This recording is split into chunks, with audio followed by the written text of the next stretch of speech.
At dahil nga raot ang payo ko, sinatong tiglumpia ko. Tig-isip ko kaya mga kaaning na sayang naman kung itatapon lang namin yung tira naming laing. Kaya ito na lang ginawa ko mga bi. Ay, magraraga mo. Ito na nga. Titikman na natin.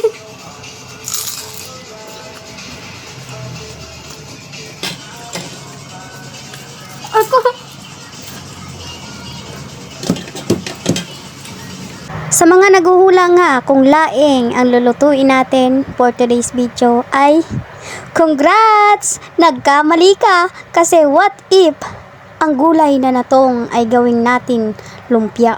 At dahil nga obsessed tayo sa lumpia mga kaaning, itatry nga nating gawing lumpia itong paborito nating natong. At dahil nga may tira pa kaming natong mga kaaning, at the same time dahil nga raot ang sakong pamayo, gagawin natin tong lumpia. Hindi ko alam kung ano ba talaga ang trip ko, pero try lang natin mga kaaning kasi baka naman masarap. So bukod nga sa manok mga kaaning, isa rin sa pinaka-paborito ko itong lumpia. Basta mga fried na luto mga kaaning ay gusto ko yan be, sinasabi ko sa inyo. Kaya kung magbibisita kayo dito sa amin ay alam nyo na kung ano ang dadalhin nyo.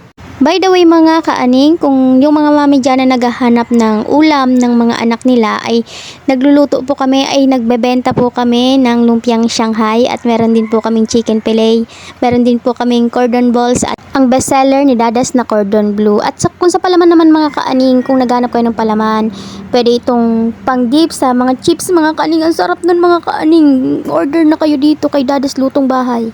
At after natin mag-promote mga kaaning sa Dadas Lutong Bahay, eto na nga ang nagawa nating lumpia sa buli ni ina niya. Sukastang natong tigiri buta ng lumpia. Arugan kaburingan mga bi, ika man daw da ika makaluwas. 4 na bulan. Maboboring ka talaga bi, mahanap ka kung ano-anong gibo. Life update mga kaaning, 4 months na nga akong napilayan. So yun mga kaaning, at nakakapaglakad-lakad na din po ako kahit papaano. Pero syempre, pas muna kita sa mga gala, sa mga inuman na yan. Syempre, be, makararaya, be. At after nga ng pagdadaldal nga natin mga kaaning ay eto na luto na at titikman na nga natin. At syempre, sasabihin natin sa inyo ang totoo. I-rate natin to kung masarap nga ba siya o hindi. Ay, magraraga mo. Ito na nga.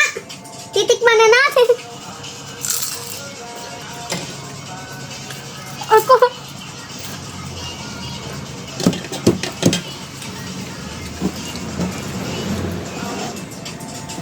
Ito'y bagay. Sarap na bagay. Mas bagay siyang gulay.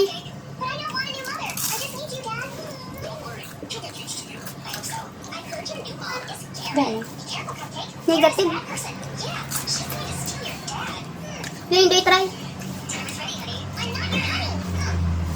Negative, tapos nagsarap pa. Baka nag-iba ng namit. Try ta ulit. Sira mo puta nagraraga mo.